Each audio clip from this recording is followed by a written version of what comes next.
If you're interested in getting a personal reading, check out my website at manic.mercurian.net, or you can reach out to me directly at manic.mercurian@gmail.com.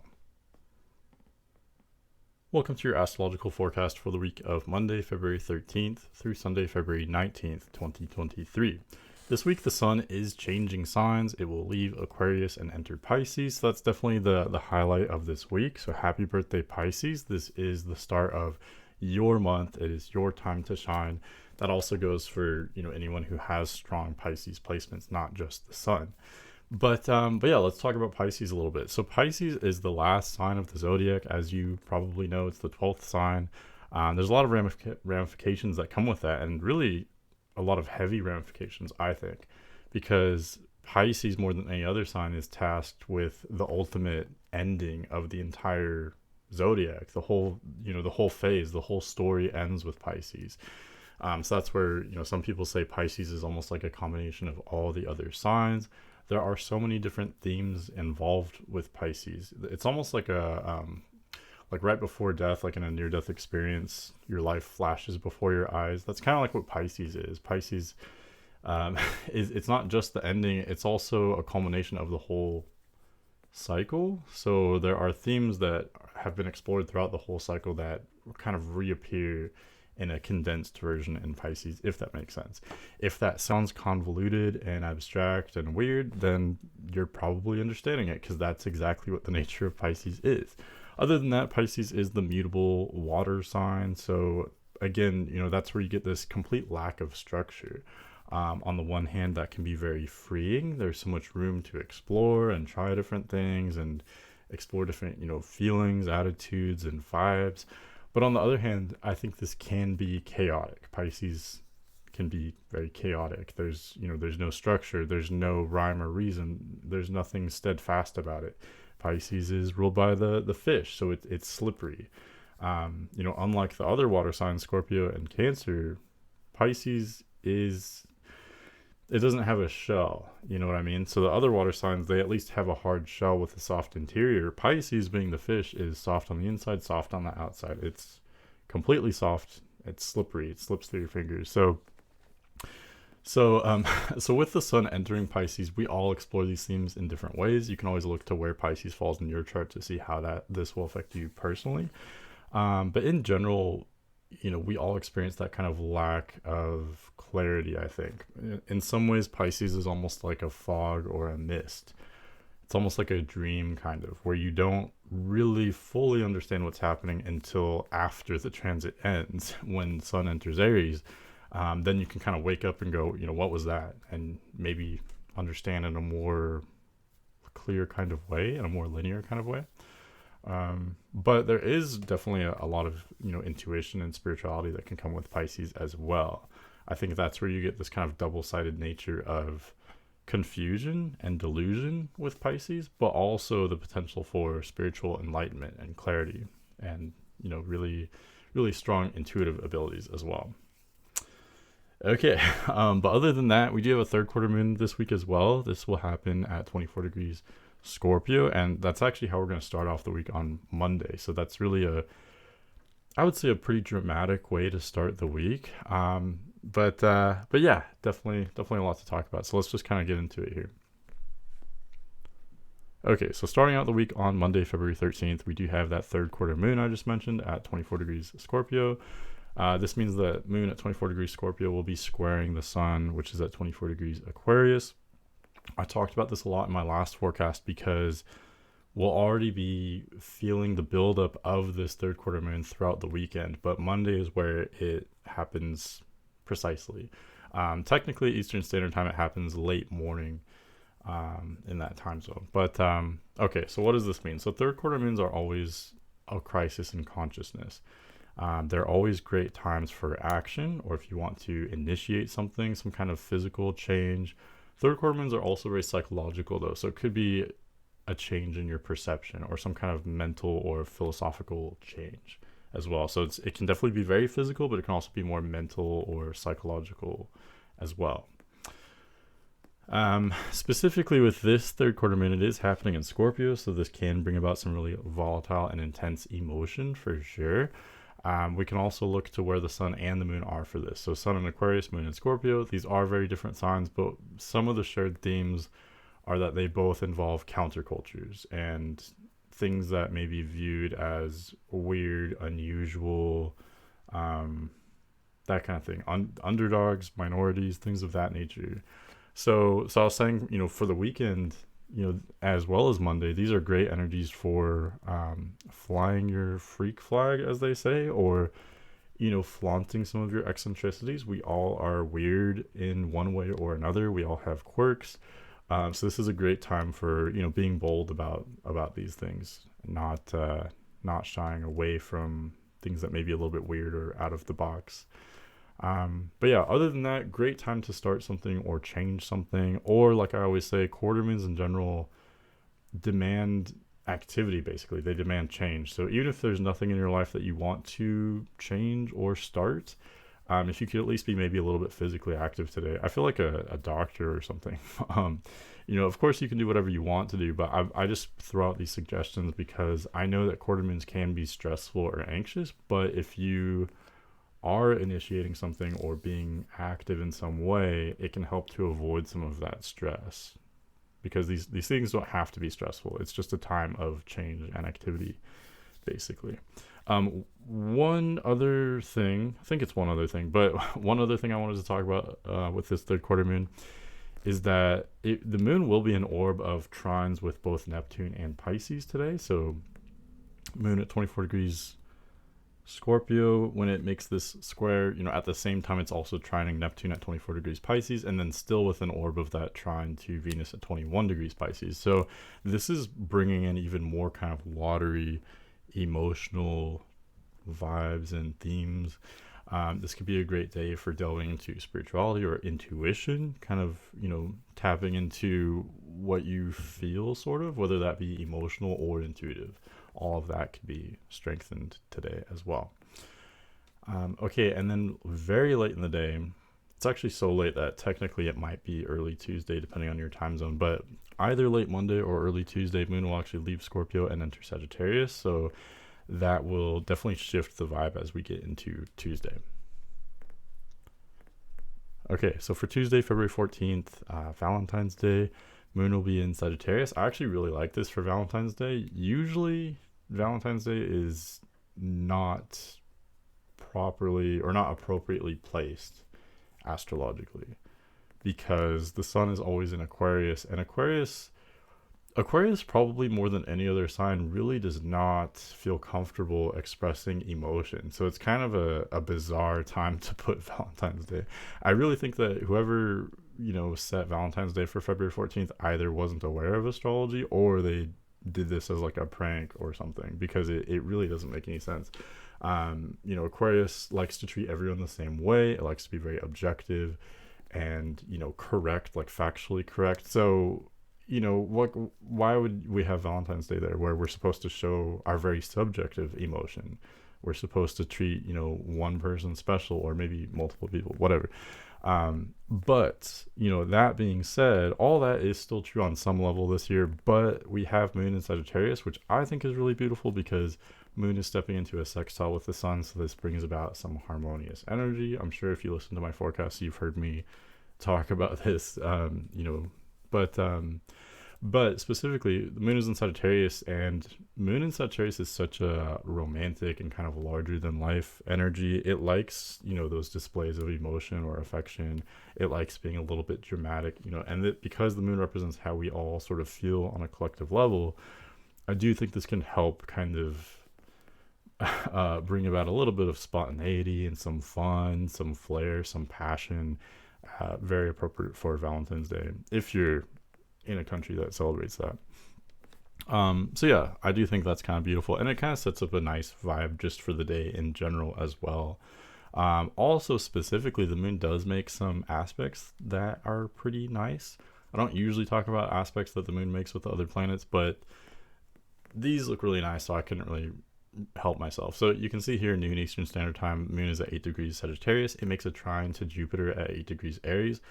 This is a whole bunch of fun, because Jupiter in Aries is such an expansive energy. It wants adventure and exploration. And this is kind of a background vibe that we've had for the start of 2023. But because the moon is trining the Jupiter on this day, this really brings in that energy. It conjures it up, it channels it in, and combining Jupiter and Aries with Moon and Sagittarius, this is a whole lot of fiery energy, very passionate, very spontaneous, very much wanting exploration.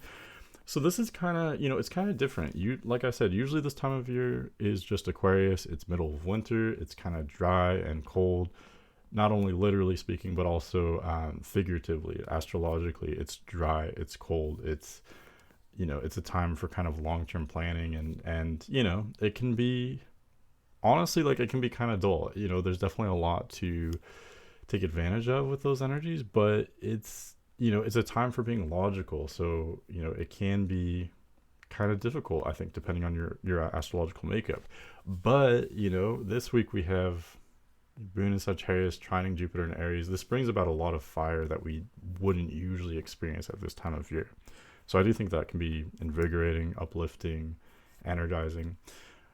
Also, one last thing for Tuesday, late in the day, Moon will oppose Mars as well. So this is also something that can be, on the one hand, it could be aggravating or even upsetting.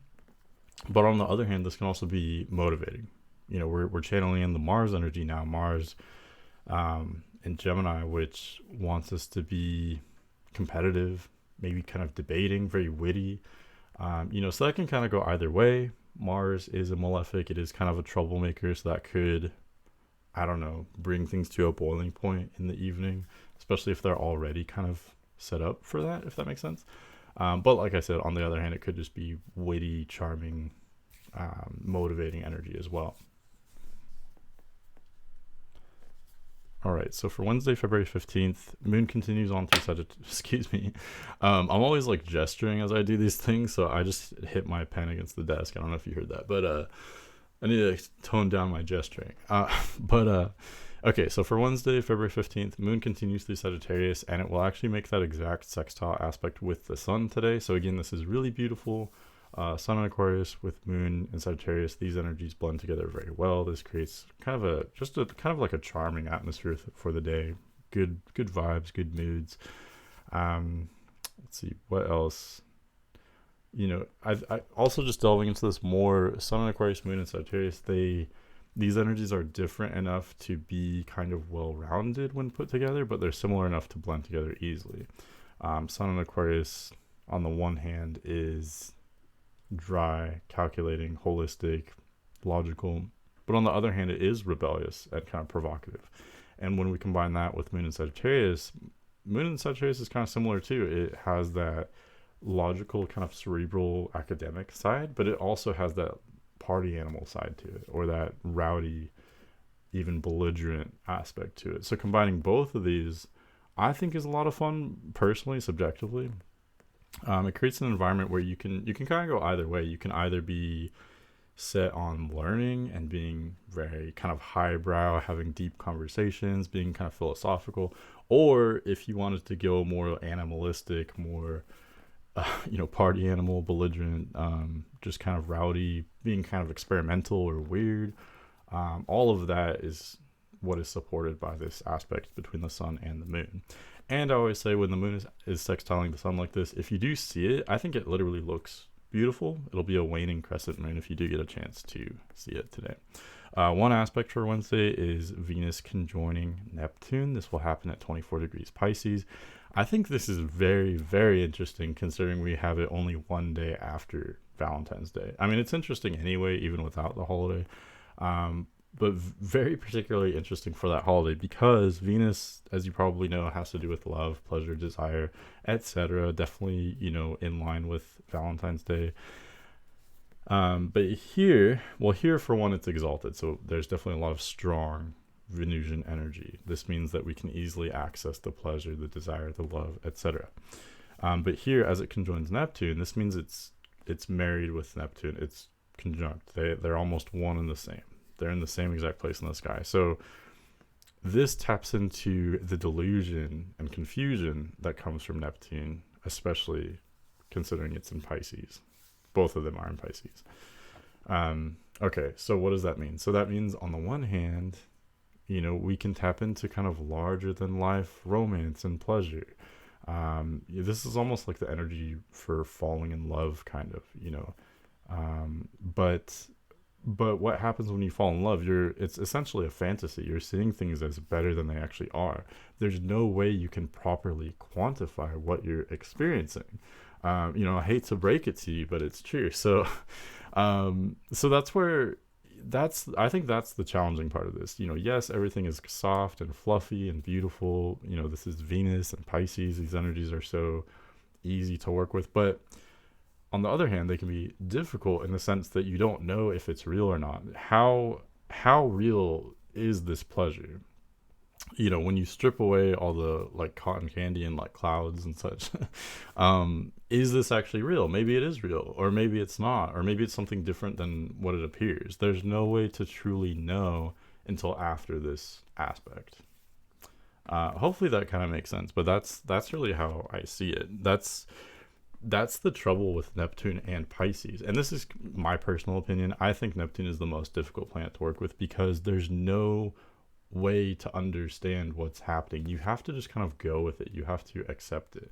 That's the lesson we learn not only from Neptune, but also with Pisces, and even with Venus to some extent as well.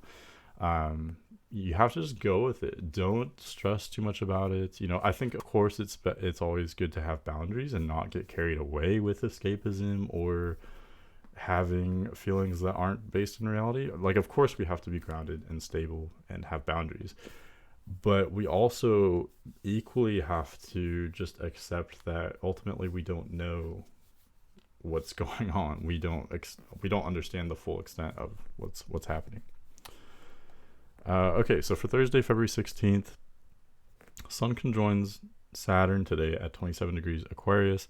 And, well, I was going to say at the same time, technically earlier in the day, if you want to be real technical about it, Moon also enters Capricorn. So I think this is really interesting. Moon freshly in Capricorn today with Sun conjoining Saturn in Aquarius. This means that not only are the Sun and the Moon ruled by Saturn, but also Saturn is still in its home sign like it has been. And basically there's a whole bunch of Saturn energy today. All of a sudden, a huge burst of Saturn energy. So basically for the whole start of the week, Monday through Wednesday, we had some kind of, some energies that were supporting us in, I hate to say it, but they were literally supporting us in being kind of romantic or being larger than life. Let's have an adventure. Let's have fun. Let's get carried away with feelings and such. But this dramatically changes on Thursday. Thursday, that kind of all comes crashing down, and we have a reality check. If you're a person that has, remained responsible and wise, this will not be difficult for you at all. Saturn energy doesn't have to be challenging if you are mature and all of that good stuff.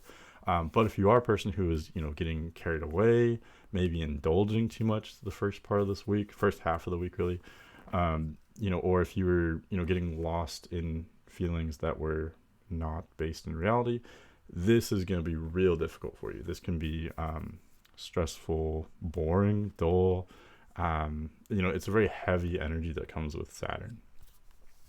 So again, not only really we have Sun, Saturn, Mercury, Pluto, and Moon all ruled by Saturn, and Sun conjunct Saturn. Lots of Saturn energy. Yeah, that's pretty much it, I guess. Sun conjunct Saturn and Moon in Capricorn. All these energies are just asking you to be mature, be responsible. Let's think about the future. I feel like even just describing these energies, I feel like I don't know, like an elderly person, or that's the nature of Saturn. It's the grandpa or the grandma giving you advice that is definitely correct. It's wise. We may not want to hear it though because it's not fun. But these things are necessary if we want to truly enjoy life in a long-lasting way.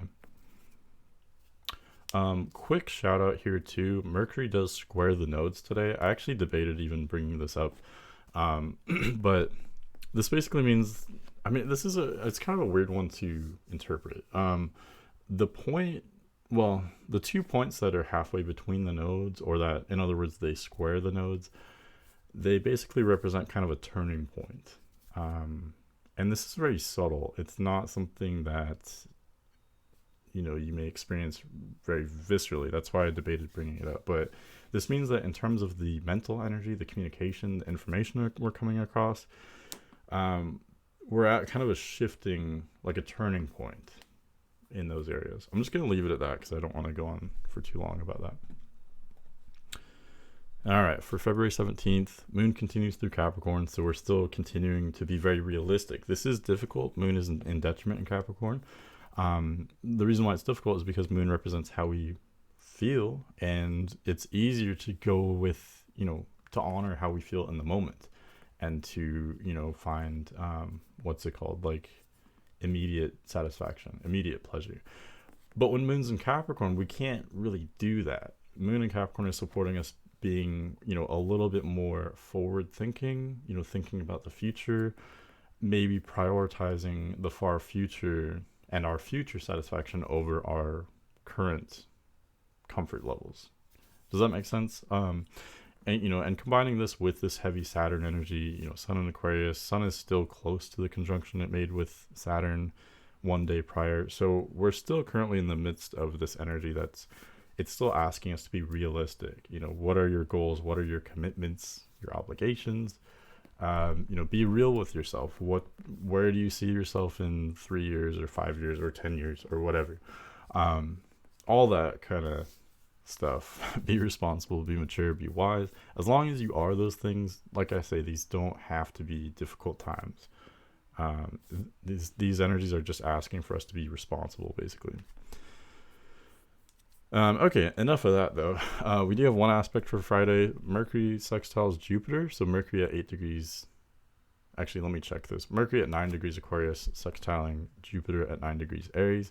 I love Mercury-Jupiter aspects. It almost doesn't matter whether it's a harmonious aspect or a, what do they call it? Like a contentious aspect, a hard aspect.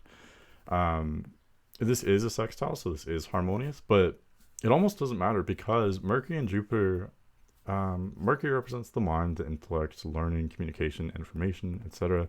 Jupiter is about expansion of the soul, whether it be through physical experience or through higher knowledge and learning. So both of these planets have to do with learning and expanding, just in different ways. That's why I think they blend together very easily, even when they're making a harsh aspect. But in this context, they are making this harmonious aspect. So this is a great setup for having really interesting conversations, deep conversations, learning, whether that be literally kind of like learning in an academic sense or learning through some kind of experience, maybe coming across an experience you wouldn't usually have, or speaking to someone from a different background than yourself who maybe has kind of some unique or out of the box information. All of that could be really good today. Also, we can look to what signs these planets fall in. So Jupiter is in Aries, Mercury is in Aquarius. Both of these signs have to do with individuality, not being afraid to stand apart from the crowd, and again, being kind of eccentric or different. So that will kind of flavor the information that will come to you. It may be I don't know, kind of bizarre, unusual information, or kind of blunt. It may come to you in a blunt kind of way. But yeah, so kind of, I don't know, kind of an interesting aspect. Definitely a good setup for learning and branching out. Okay, Saturday, February 18th is the big day where Sun enters Pisces. Happy birthday, Pisces. This is your month here, starting on Saturday. So congratulations for that.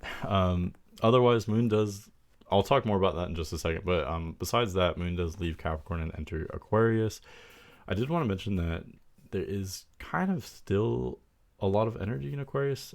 Sun has just, well, looks like late in the day, Sun enters Pisces Eastern Standard Time. But for most of the day, we still have Sun in Aquarius, Saturn in Aquarius, Mercury and Moon all in Aquarius.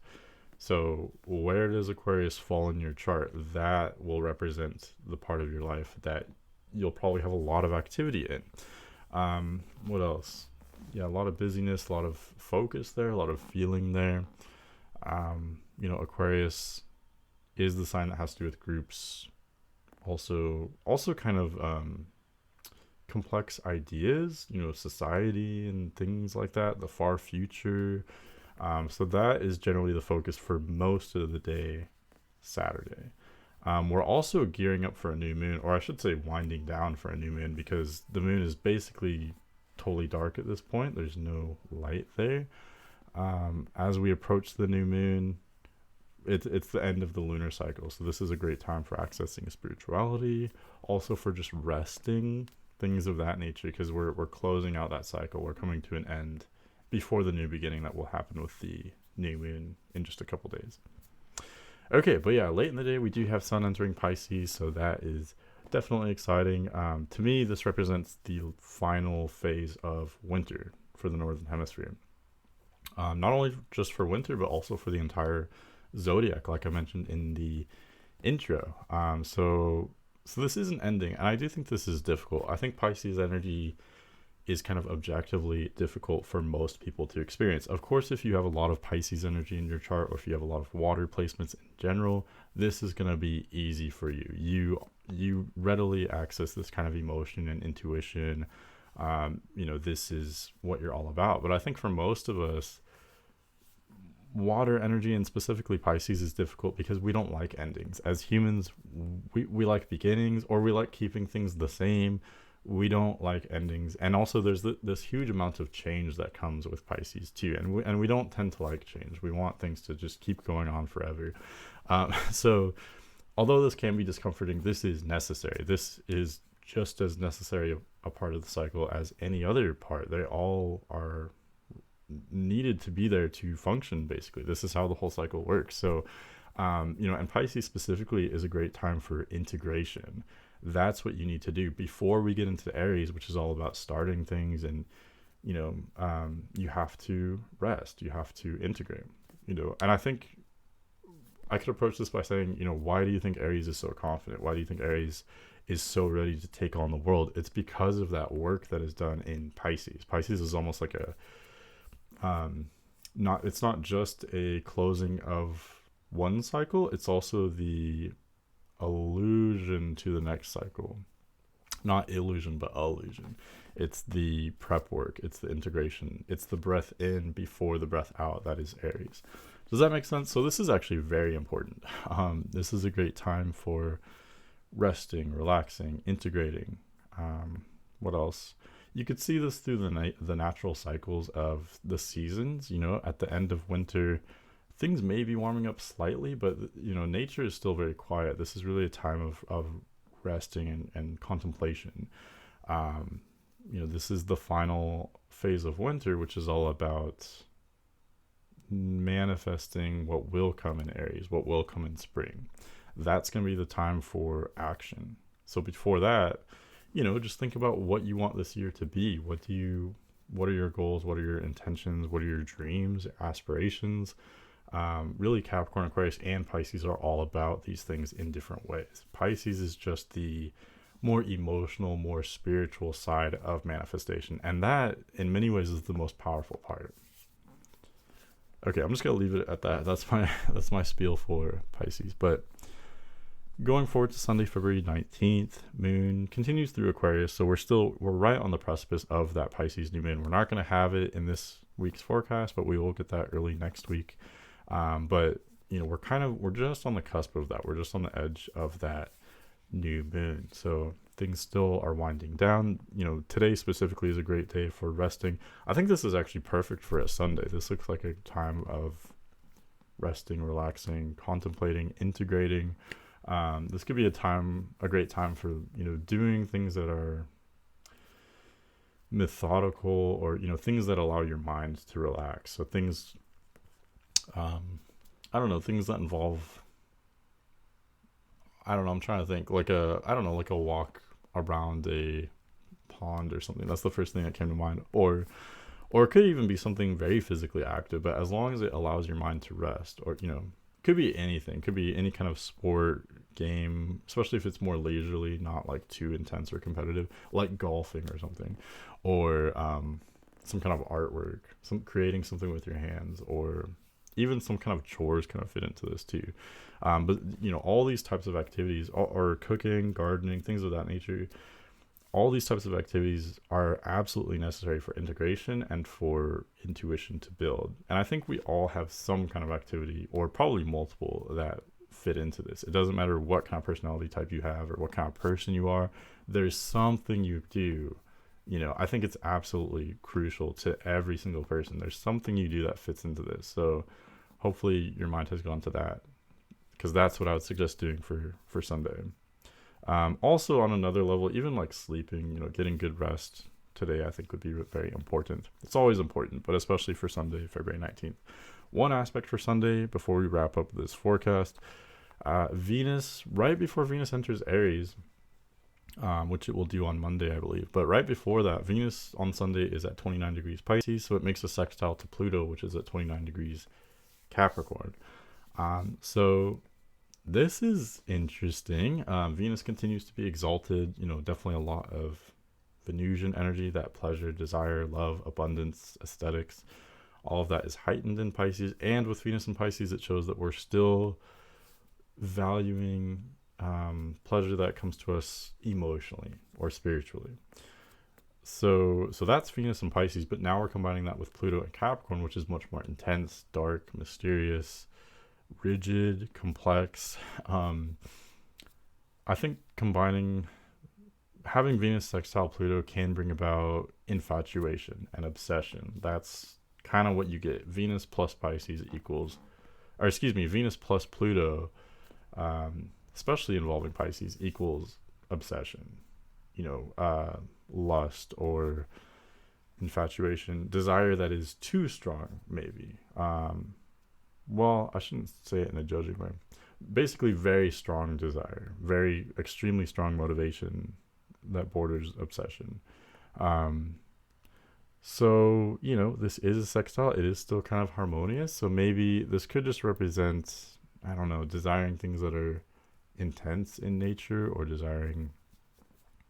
Part of this is about structure. Pluto's in Capricorn. So it's showing that although we are desiring things that are essentially fluid in nature, like Pisces, we equally want some kind of structure as well. I don't know, I'm having a hard time with this, to be honest. I think this could go different ways.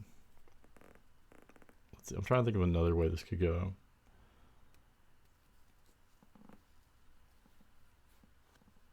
There's some kind of balance that needs to be met between desires that are emotional and spiritual in nature with some kind of structure, wanting to be part of something larger. That's what Pluto and Capricorn represents. It's the hierarchy. So I don't know, hopefully that makes sense, but in more mundane terms, I think this can bring about kind of obsession. I think with any placements in Pisces, we have to be especially sure we aren't indulging in escapist tendencies that may be detrimental. I think a healthy amount of escapism and fantasy is always good, but we have to also be grounded in reality if we are to embrace those kinds of themes. I think that's the lesson that comes specifically with Venus sextile Pluto, but also with any kind of Pisces energies in general as well. Okay, so that's what I have for you for this week. So, things are continuing to change as they do. Honestly, these past couple of weeks, everything is direct, so that is kind of intense. We're definitely moving forward at a rapid pace. We're very much in uncharted territory still. But on the other hand, these look like kind of normal weeks. So I would say don't get used to that. Things are about to change in a very dramatic way, especially next month. You can see here that both Saturn and Pluto are preparing to leave their respective signs. They will both leave their signs in March, and we will have Saturn in Pisces and Pluto in Aquarius. So that's where we get this kind of collapse of the structure. So very big stuff coming. I should probably make some videos on that. But otherwise, stay tuned next week. Venus will enter Aries and we'll get that new moon in Pisces. So definitely a lot of change and new things happening with both of those developments as well. So again, if you do want a reading, hit me up at manic.mercurian@gmail.com, or you can check out my website, manic.mercurian.net. But thank you for listening, and I hope you have an excellent week.